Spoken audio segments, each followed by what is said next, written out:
sources of errors. So we need to assume that errors. We need to remember. So we have in these sources of errors, we have multi-path, angle of signal, intended error, earth atmosphere errors. So these are the four major sources of errors. Okay.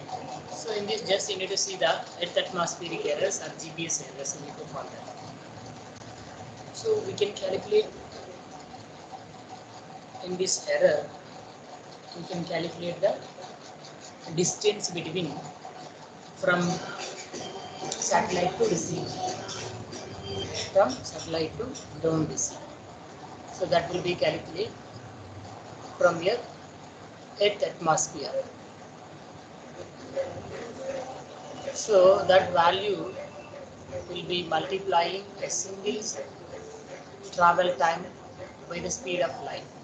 So, but the speed of light is only constant in vacuum tubes. Then this is the ionosphere and atmospheric delays. So, how will we get the delays in these two areas? One is the first ionospheric layer, and the second one is the atmosphere. So, that speed of light value will be 1,86,000 miles per second in vacuum tubes.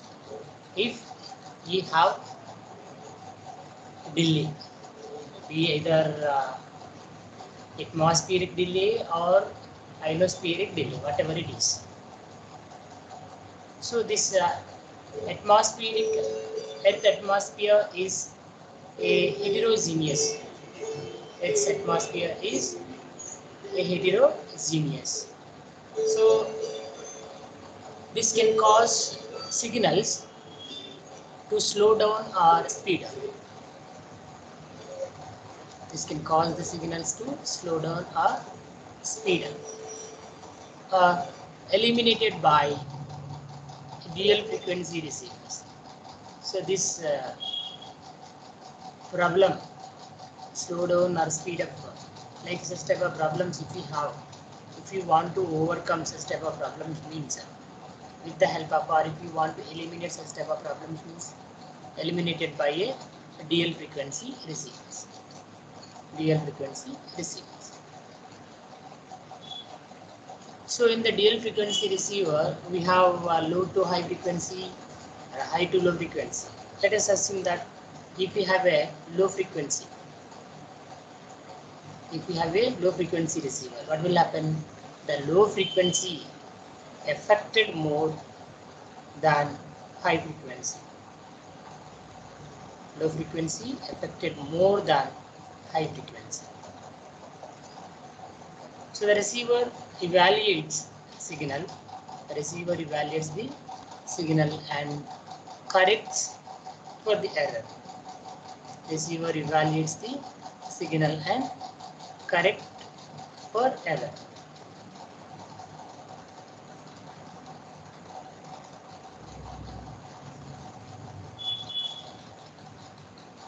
So then this is the evaluation of a signal and correcting of error in the ionospheric and atmospheric delays. Ionospheric and atmospheric delays.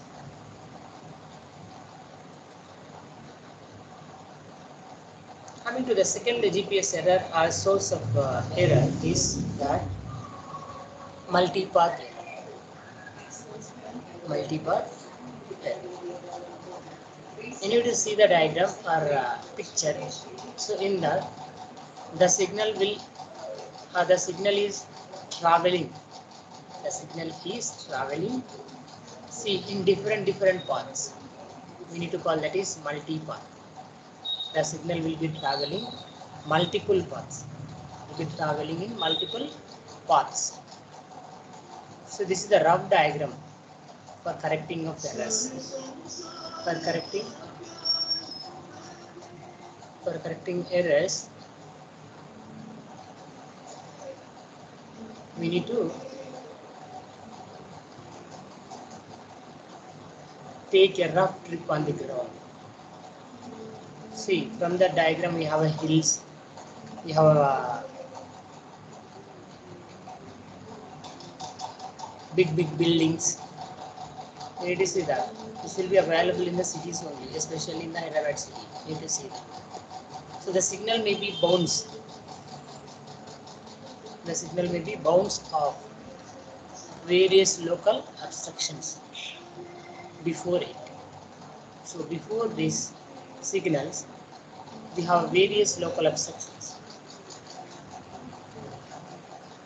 to get your receiver.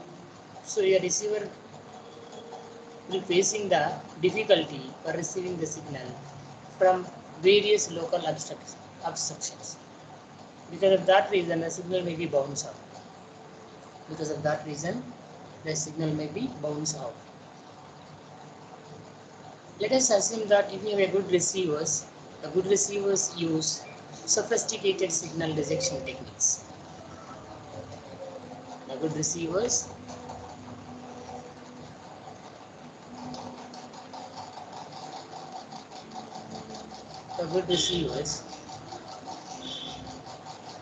use sophisticated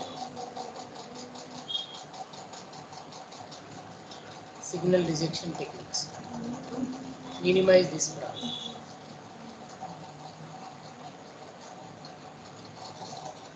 For minimizing this multi-path error, here we are going to use the signal rejection technique.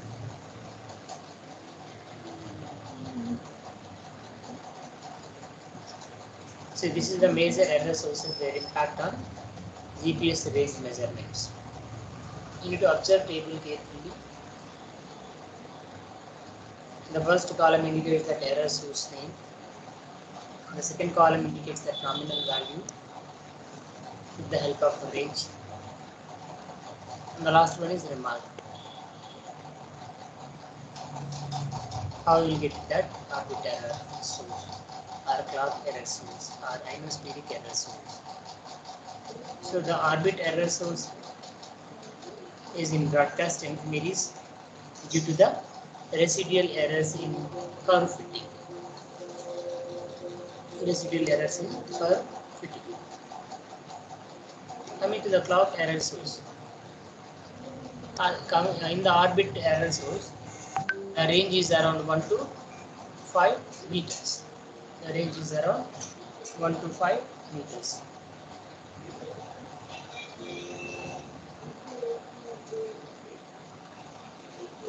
So in the clock error source,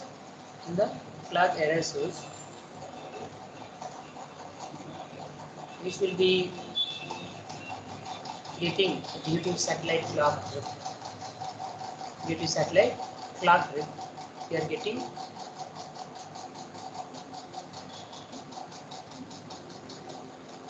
this clock error source. The range is around 3 to 5 meters. The range is around 3 to 5 meters. Coming to ionosphere error source. Ionosphere error source. This ionosphere error source depends upon satellite elevation, angle, and solar activity.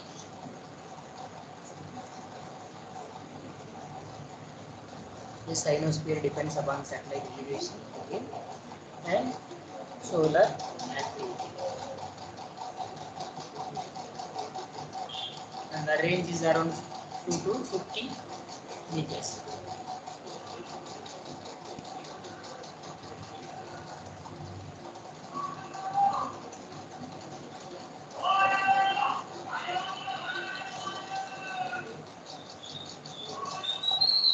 Coming to the next error source is troposphere. The troposphere depends upon the water vapor content in the lower part of atmosphere. The range is around 2 to 30 meters. The range is around 2 to 30 meters. Coming to code multipath.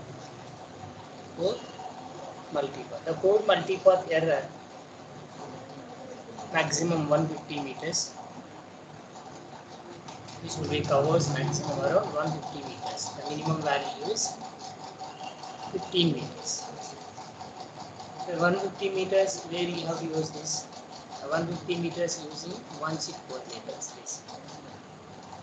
So in there we will get the nominal value is around 150 meters.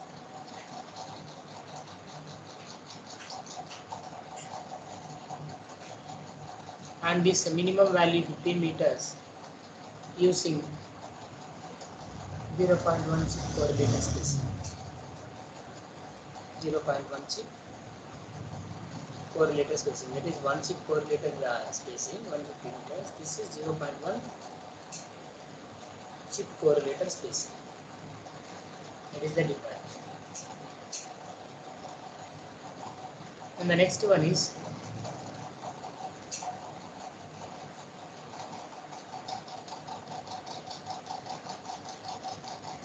code noise. Code noise. Here you need to see that the code noise for C by A. So codes are acquisition code. This value code noise is depends upon the receiver technology and dynamic stress. Receiver technology and dynamic stress.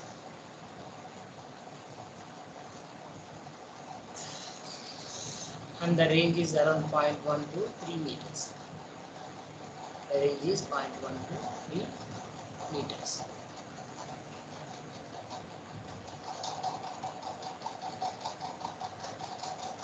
Coming to carrier multipath.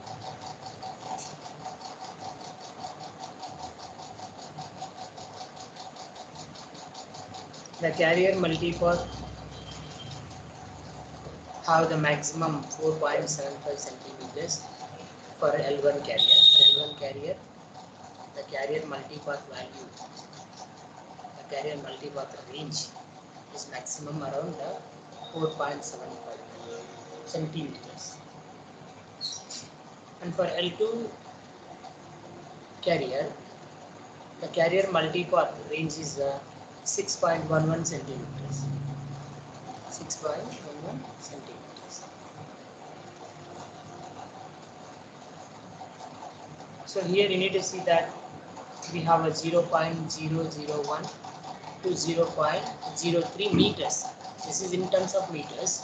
So where in the remarks table we mentioned here 4.75 centimeters. This will be around 0.00475 meters maximum for L1 carrier. For L2 carrier, that value is 6.11 centimeter. In terms of centimeters means 0.00611 centimeters. Coming to carrier noise. So in the carrier noise error source, we need to see that here for L1 carrier, the carrier noise source for L1 carrier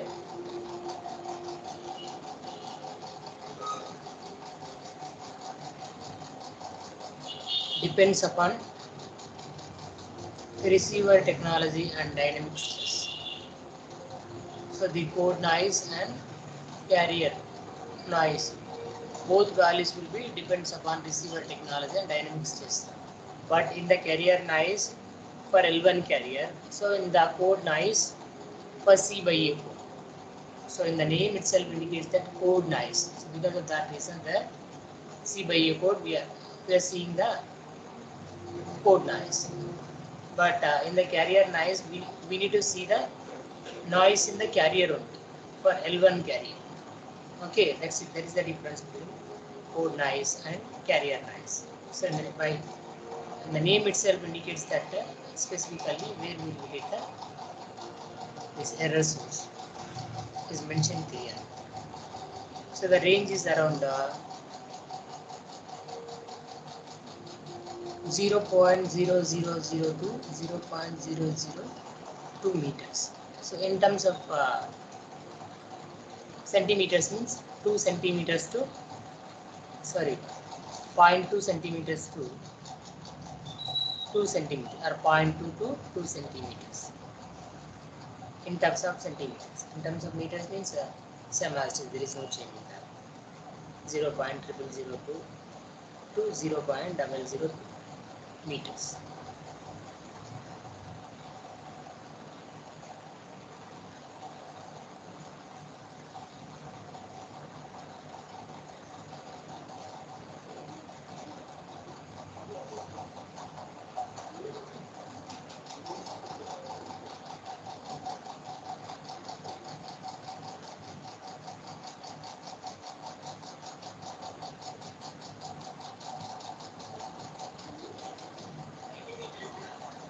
Then next is methods of multipath mitigation. You need to remember, this is already over. For sake of the only, now I am going to closing the third unit. Okay. So in the next hour we will start the fourth unit. So because of that reason, now I am going to remind you that the ending topics of our third unit. Methods of multipath mitigation. Here the processing against slowly changing multipath can be broadly separated into two classes. Spatial processing, time domain processing. So in the spatial processing, we are using the antenna design in combination of with known and unknown, known or partially known characteristics of signal propagation geometry to isolate the direct path received signals.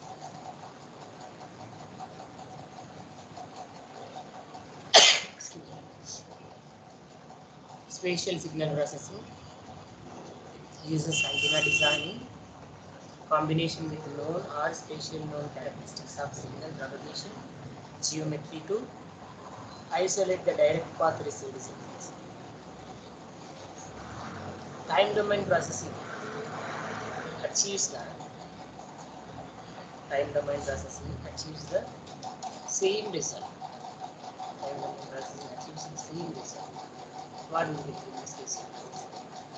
By operating only on multipath corrected signal within the receiver only.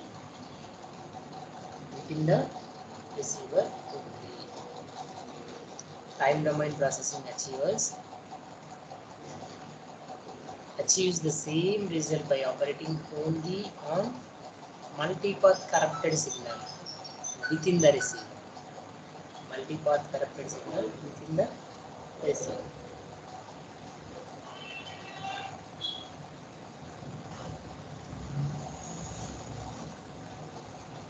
First, you need to see that spatial processing technique. So in that we have 4 steps. The first step is antenna location strategy. So based on the antenna location strategy, here we'll get the spatial processing. So perhaps the simplest form of the spatial processing is to locate the antenna where it is less likely to receive reflected signals. So where we need to keep this spatial processing means where we need to locate the antenna for a spatial processing technique means where it is less likely to receive or receives reflected signals. For example, to obtain the position of a point where reflected objects, one can first use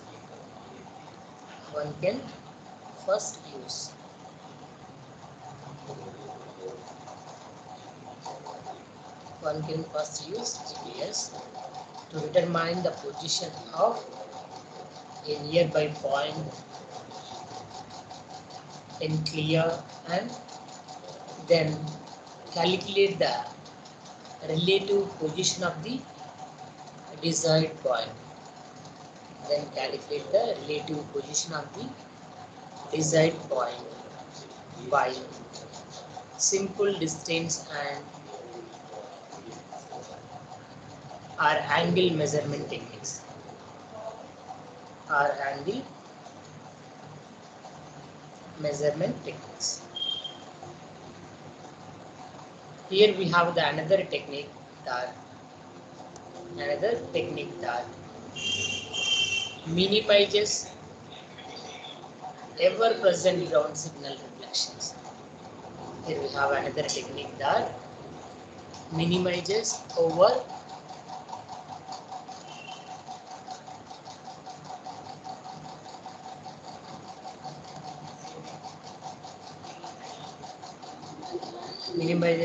present ground signal reflections is to place the receiver antenna directly at ground level.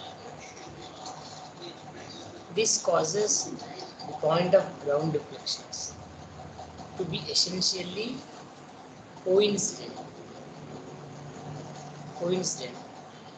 with the antenna locations, so that the secondary part has very nearly the same delay. The secondary path has very nearly the same delay as the direct path.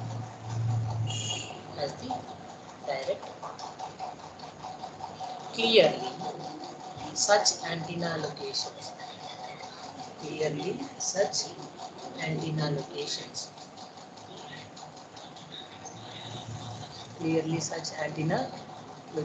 strategies may not always be possible, but can be verified effective when feasible.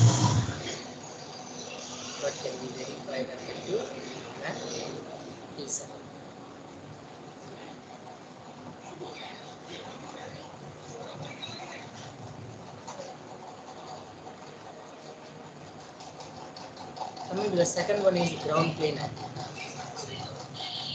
So the first one, placing the antenna location strategy, and the second one is ground plane antenna. The most common form of spatial processing is antenna design only. The antenna design to attenuate signals reflected from the ground. A simple design uses a metallic ground plane.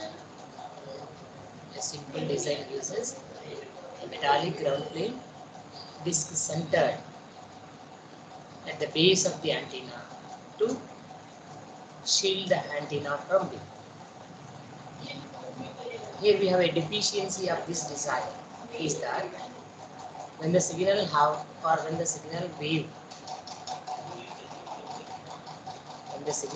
wavefronts arrive at the disc edge from below, they induce surface waves on the top of the disc that then travel to the antenna.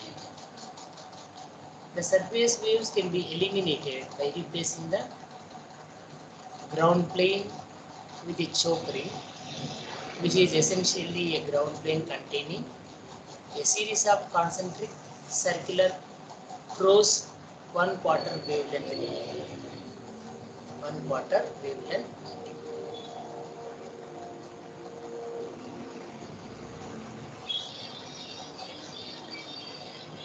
These troops act as transmission lines.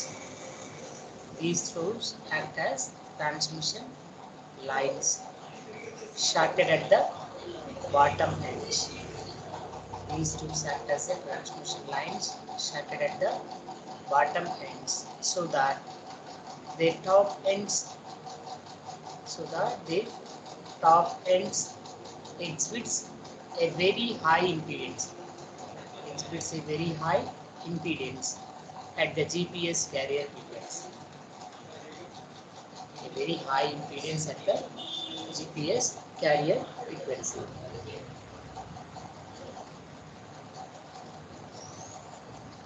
Then the third one is, so before discussing third one, first we, therefore induced surface waves cannot form, and signals that arrive from below the horizontal plane are significantly attenuated. Significantly attenuated. However, the size, weight, and cost of a choke ring antenna. However, the size, weight, and cost of a choke ring antenna is significantly greater than that of simpler designs. So most importantly, the choke ring cannot effectively attenuate. Most importantly, the choke ring. The choke ring cannot effectively attenuate secondary path signals.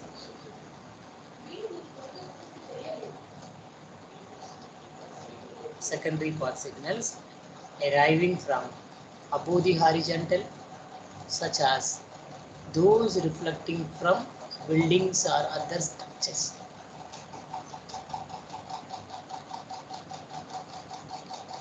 So, nevertheless, such antennas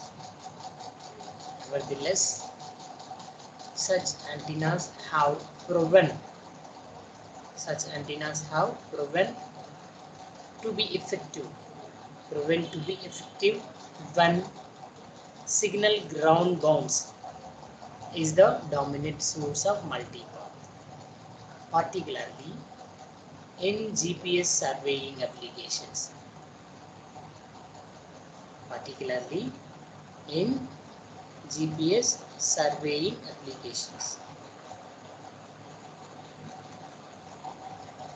So the next third point is directive antenna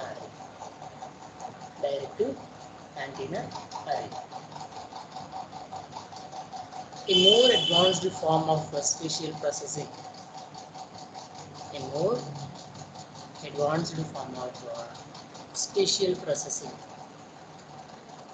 Uses antenna arrays. Uses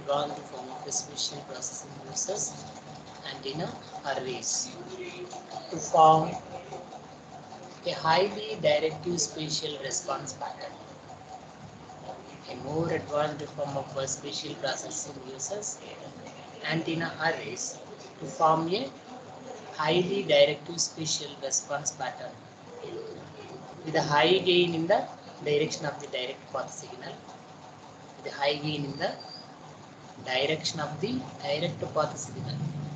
And attenuation in directions from which secondary path signals arrive.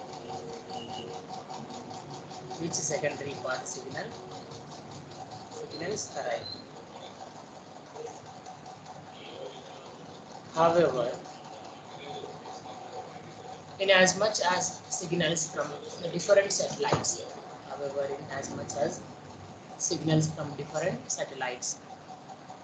have different directions.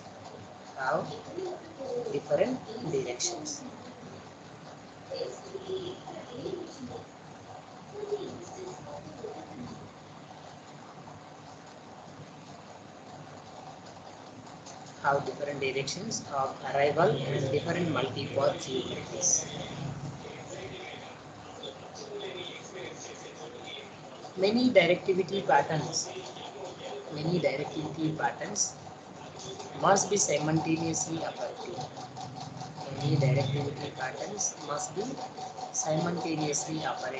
And each must be capable of adapting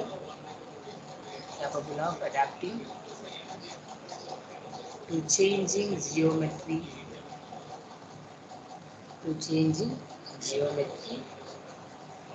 as the satellites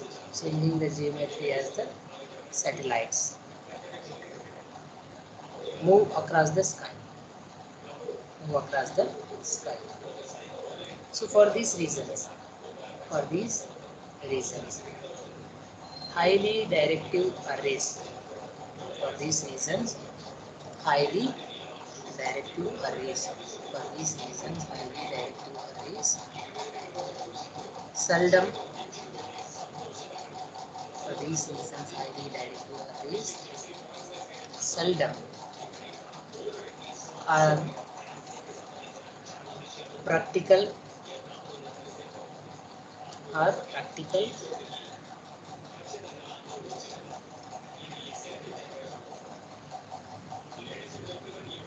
are offerable for most applications.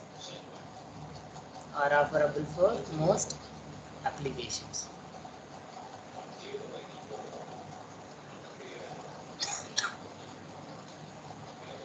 Coming to the fourth one, long-term signal observations. Long-term signal observations. If GLONASS signal is observed for sizable friction of an hour to several hours, one can take advantage of changes in multipath geometry which is caused by sunlight motion. So this motion causes the relative delays between the direct and secondary particle change, resulting in measurable variations in the received signal. Resulting in measurable variations in the received signal. For example, a periodic change in signal level. For example, a periodic change in signal level caused by alternate phase reinforcement. Alternate phase reinforcement and cancellation by the reflected signals. And cancellation by the reflected signals is often observed. Is often observable. It can be an effective method of multipath mitigation. It can be an effective method of multipath mitigation at a fixed site. At a fixed site, such as at a differential GLONASS base station. Such as at a differential GLONASS base station. So in this case, it is even possible to observe the same satellites from one day to the next.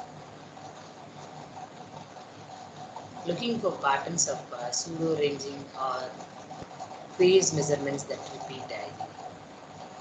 Looking for patterns of pseudo-range or phase measurements that repeat daily.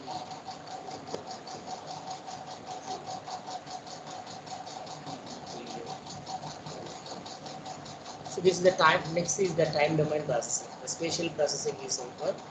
The spatial processing technique is over. The next time domain processing. So in the time domain processing, again we have different steps. The first one is narrow correlator technology.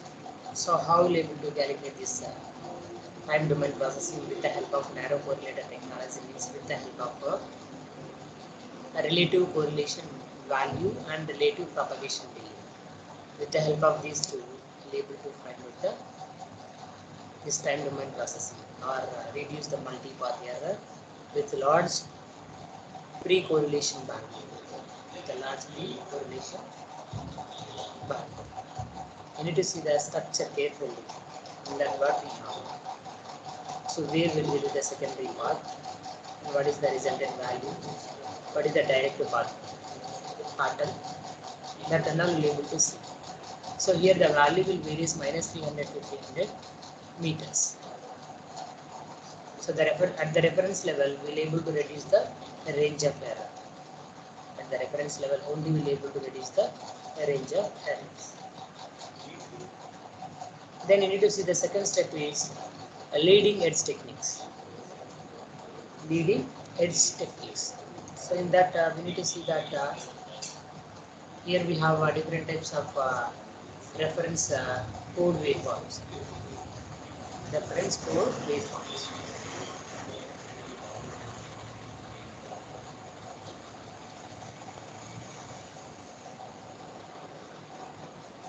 Cross correlation with residency by a code. Multi-path mitigation reference code waveform.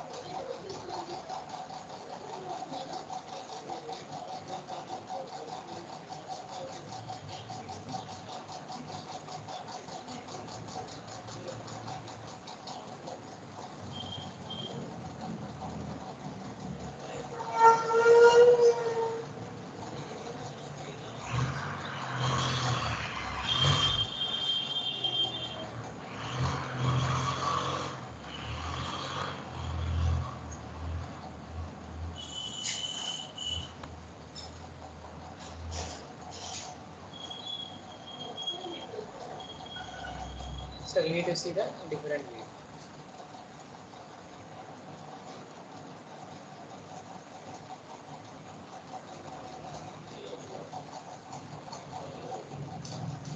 Then you need to see the calculation of multi-path delay.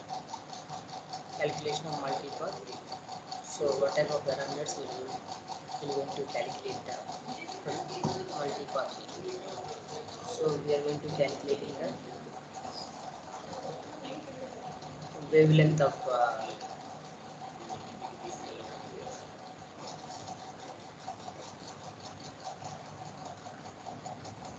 L1, wavelength of L2, and phase of L1, phase of L2, carrier phase of L1 and carrier phase of L2. Then frequency of L1, frequency of L2. I think this value we already know it. We already know this L1 frequency and L2 frequencies. These two values between 75.42 megahertz, 1227.6 megahertz. And here we have a row also, geometrical pseudo range. So here we have a pseudo range L1, pseudo range L2 also. And ionospheric delay. Ionospheric delay in L1 and multi-path in L1. So we have to see the everything. Ionospheric delay in L1, multi-path in L2 also.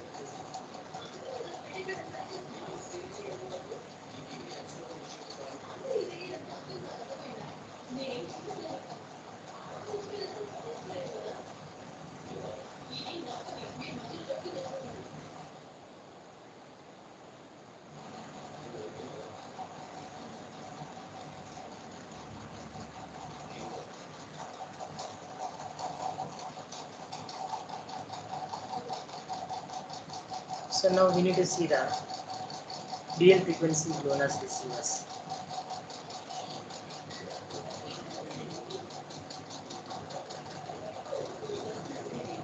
Carrier phase, L1 carrier phase. L1 carrier phase calculation.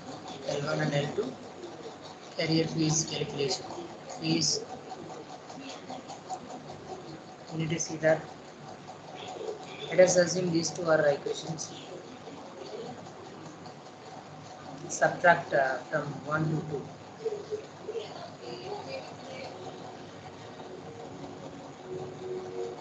Subtract equation number 1 to 2. Then we will get it the value of this L1 phi L1 minus L1 L2 phi L2 into FL2 square by FL1 square minus FL2 square. Here you need to assume that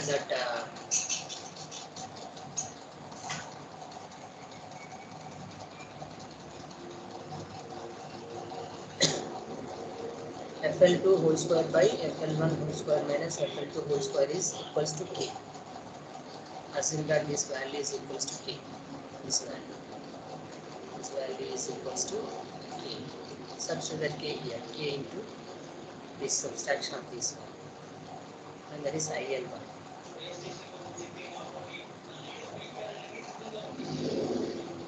Then next you need to find out pseudo range for L1. rho plus 1 by FL1 whole square. Subtracting 5.41 from this 5.44, we will get it the value of MP L1 is equals to PR L1 minus lambda 1 by L1 minus 2 IL1, where here IL1 is the 1 by FL whole square, so not 1 by I by. Substituting that 5.43 into 5.45, then you will get the value of MP L1 is equals to this P or L1 minus of 1 plus 2k into 5 L1 lambda 1 plus 2k lambda 2 5 L2.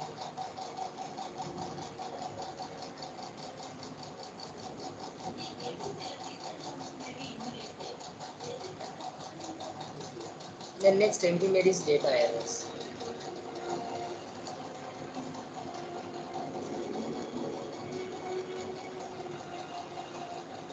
You need to see that here we have a smallest error in the Archimedes data transmitted by each satellite cause corresponding errors in the computed position of the satellite. Small errors in the Archimedes data transmitted by each satellite cause corresponding errors in the computed position of the satellite.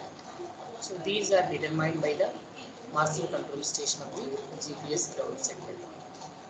These are determined. Who will determine this? By master control station of the GPS ground segment. This will be based on the monitoring of individual signals. By 4 monitoring stations. So because of the location of these stations are known precisely, an inverted positioning process can be calculated the orbital parameters of the satellites as if they were users. So this process is aided by precision clocks at the monitoring stations and by tracking over long periods of time with optimal filter processing.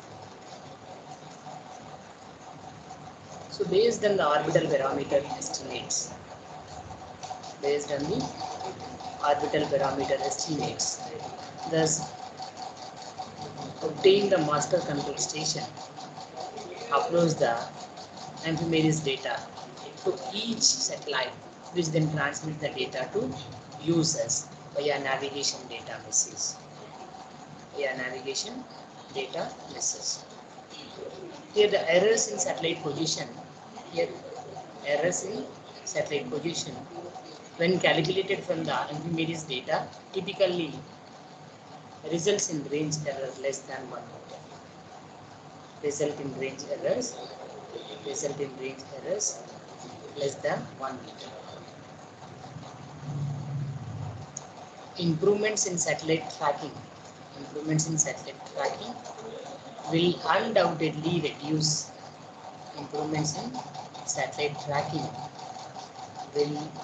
undoubtedly reduce this error further. See, this is the clock errors in the GPS. So there are mainly two types of clock errors. So the first one is onboard clock error and the second one is received clock error. So the onboard clock error is that the timing of the signal transmission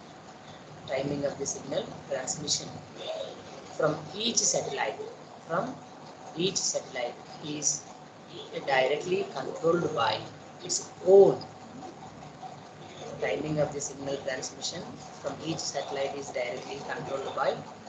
its own atomic clock without any corrections applied.